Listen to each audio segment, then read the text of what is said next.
Ah, you got my note. Excellent. I was a little worried you wouldn't receive it in time. I do. I have news about the matter we discussed the other day. I'm sure you remember. Well, they have no reason to stay. They are on strict orders to leave us a little bit of privacy so we can discuss your ascension to the throne and the different paths I see laying before us. We'll have to decide which one to take, and well, since it very heavily involves you, it's only right to involve you in the discussion. Don't you agree? Well, we can work out the details a little bit later, but first, and honestly much more enjoyable, I thought that since you'll be living here, you could use a little tour. Of course. And who better to guide you around than the person who lives here? Well, of course, I mean me.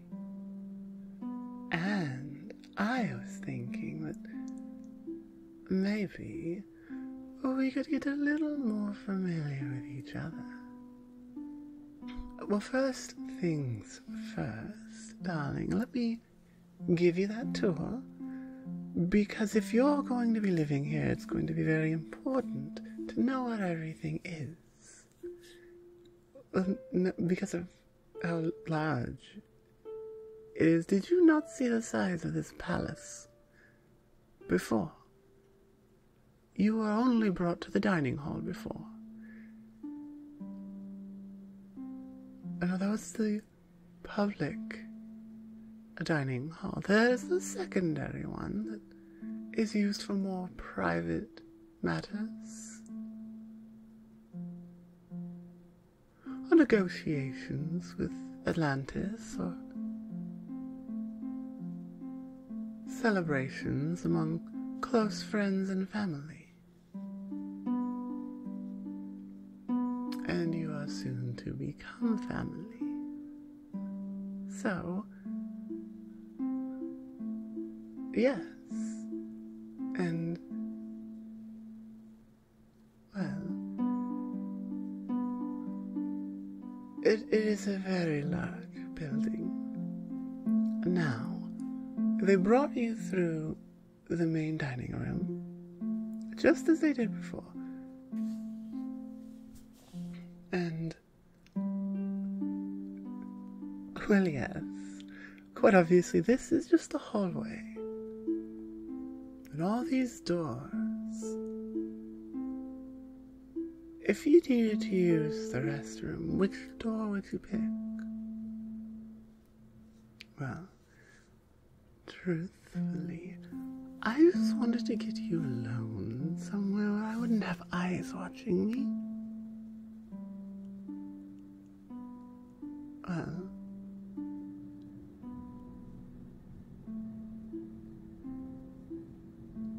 it's the strangest thing. Before you wound up here a few weeks ago, I never considered finding a king to rule by my side. And, well, now that you're here, I can't get the thought out of my head.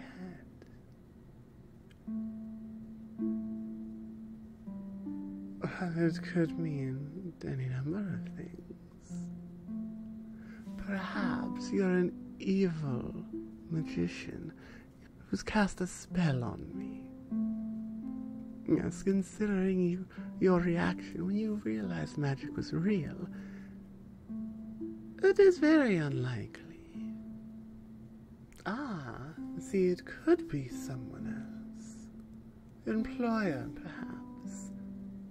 Someone who's not here, who's exceptionally skilled with magic. And the number of beings on this planet that could pull that off, I could count on one hand. Well, partially, that type of magic is less than approved of, we will say. It's manipulating the will of others. The gods don't look favorably on that at all.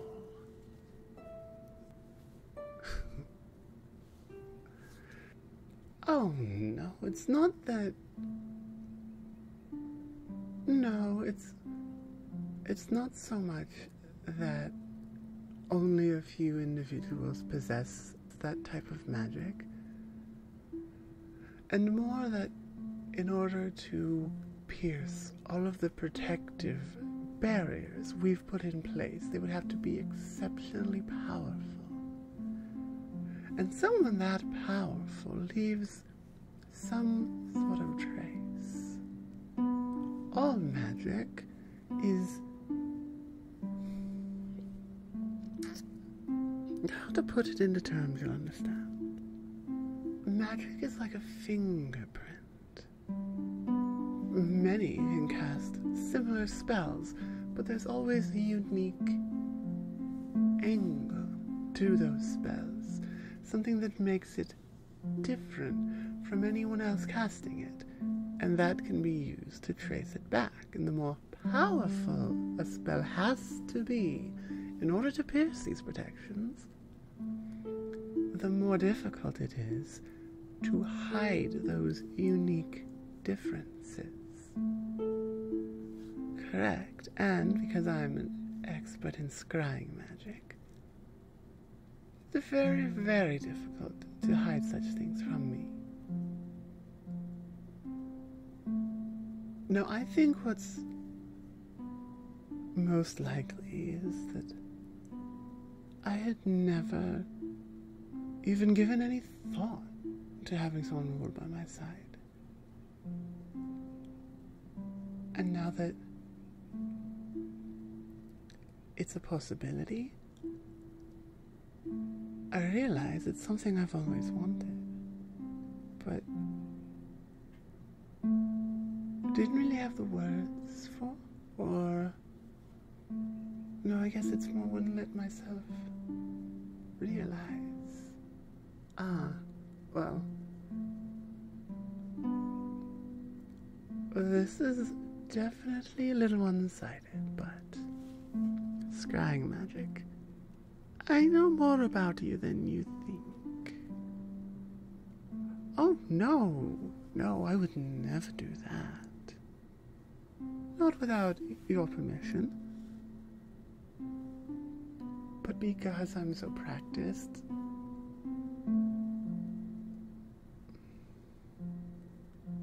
think of it like muscle memory. Some things are just instinctive reflexes, or yes, exactly like that. And so I am innately more aware of things than I would otherwise be, and it's not out of any intent to spy. But at the same time, you did show up under suspicious circumstances. I had to be sure you weren't a spy. And well, I learned a little more than I might have let on. And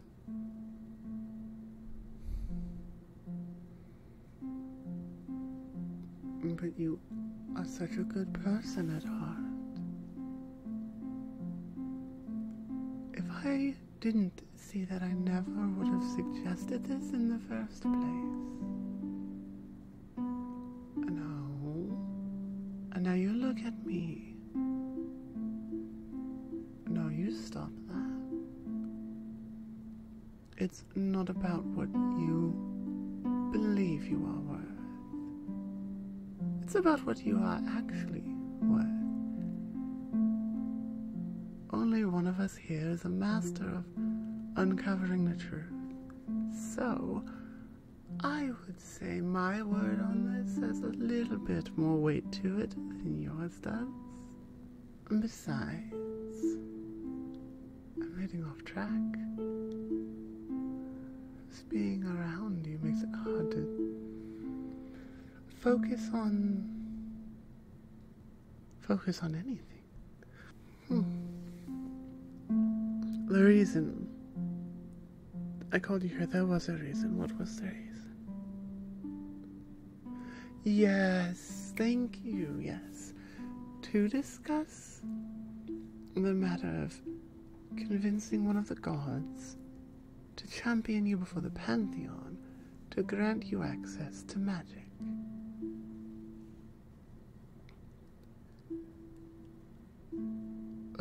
It is a little bit of a hurdle to overcome, I admit.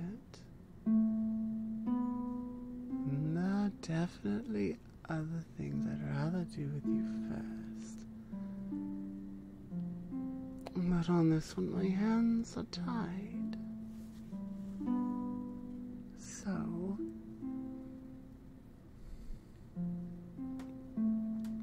let me start by asking you, what do you know about the goddess Hestia? Yes, I'm not surprised. She is a very important goddess, but unlike many of her kin, she does not tend to meddle in mortal affairs, and so there aren't very many stories about her. The things you need to know are that she was entrusted by Zeus to be the primary receiver of all offerings offered to any god.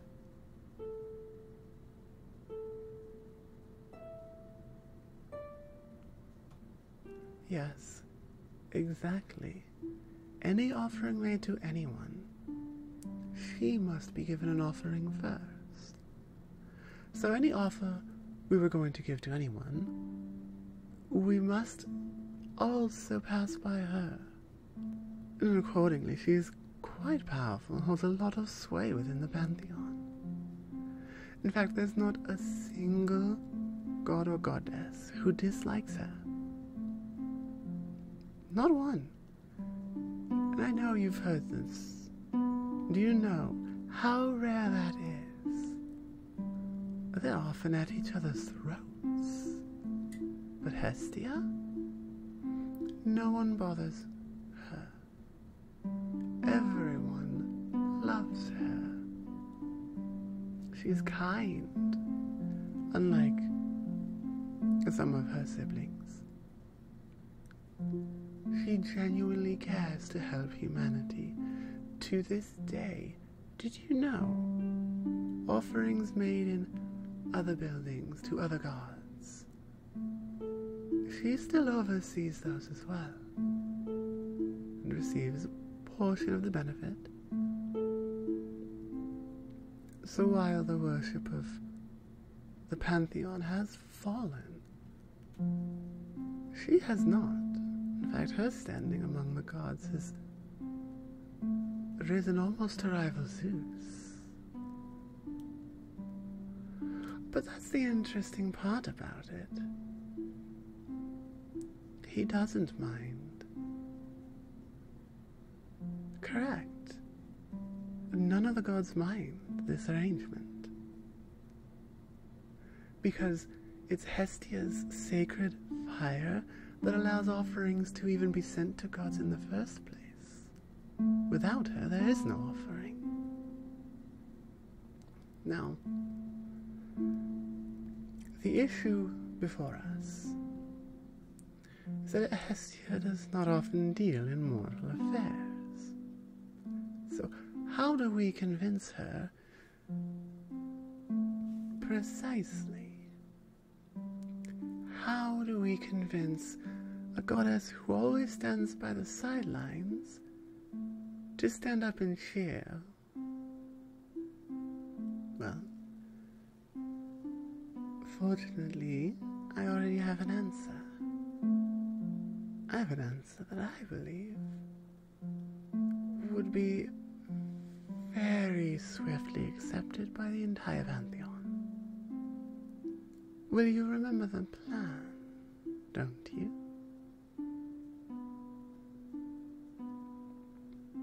Right. With the gods' approval? That's right. That's right. With the gods' approval, you will be able to learn magic, and then you will be able to take your place as king and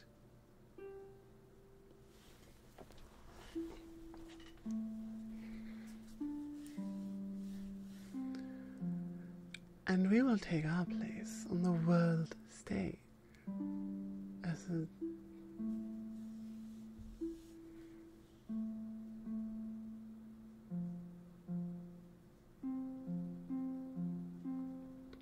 it's quite simple.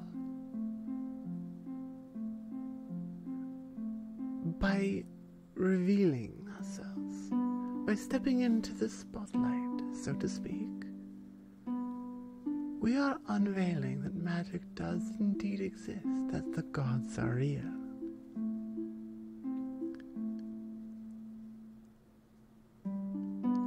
I fully suspect that many human cultures will begin to worship the Pantheon as they once did.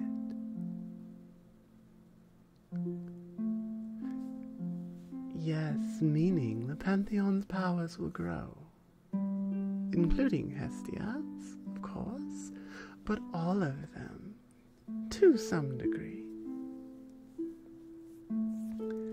So, the offer we make, the offer you must make, because I cannot talk to her for you.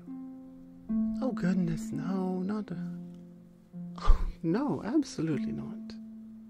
No, this is not the right place or time to commune with the goddess. No. We will do that another day, when the time is right. About 3 weeks from now. About 3 weeks from now.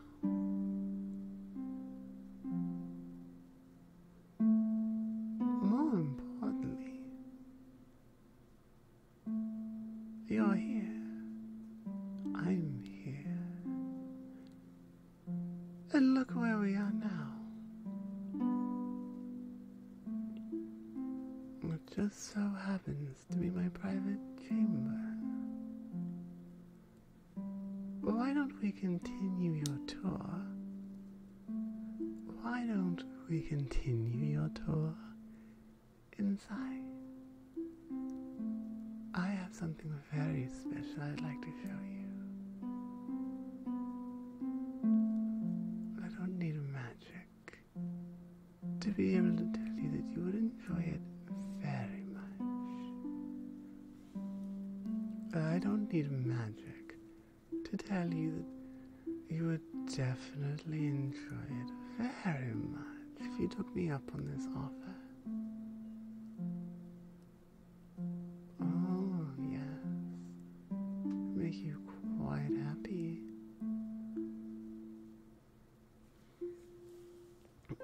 Oh, yes. Make you feel very happy. Make you feel so good. What do you say?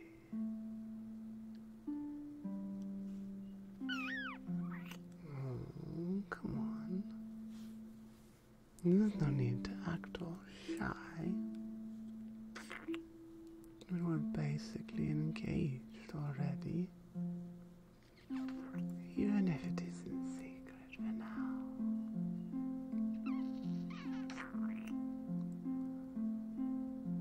It won't be for long.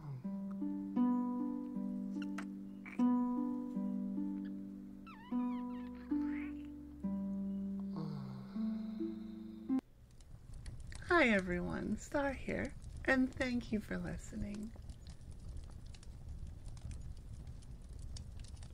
I had a couple of ideas on how to convince the gods. Originally, I was thinking of Hecate as the goddess to kind of allow the listener access to magic, and I felt a little too obvious, actually, because she is the goddess of magic. So I did a little bit of digging, very light digging, and I think a lot of us took like world history, and we learned a little bit about the Greek pantheon and such, but I don't remember much of it. So I knew the name Hestia, but I knew next to nothing about her. So I watched a couple videos on YouTube, did some reading, and honestly, she sounded like the perfect fit. Technically, she is Zeus's older sister because she was born first. But Greek mythology, Kronos ate her and all of her siblings, except for Zeus. So, she was born first and eaten first, and then after Zeus did his whole rebellion thing, and all the siblings that Kronos ate came out in reverse order, so she was born first, but was like alive last because all of her other siblings were like out and on Earth before her. In my mind, she'd still be the oldest, but I guess that's not how the Greeks saw it. But she's the goddess of sacred fire. If you make any offering to any god, it's her fire that lets it work. So that kind of puts her as like, the video I watched said she's like the IRS. She's collecting taxes on every god's tribute. So even though she doesn't have a whole lot of stories and doesn't get mixed up in all the drama that a lot of the other gods do, especially Zeus, she must be pretty damn powerful because she's getting all these offerings and all of this praise all the time. So my thinking was, if we can get basically Zeus's older sister on our side, the goddess that everybody loves, it should be an easy sell. To be like, hey, this one human, they're trustworthy with magic. Let's let them have magic. So that was my thought process. Feel like I'm kind of rambling a lot here, so I'm gonna cut it there. To anyone who listened this far in, thank you for listening to my rambles, and I will see you next time. Bye. Mwah.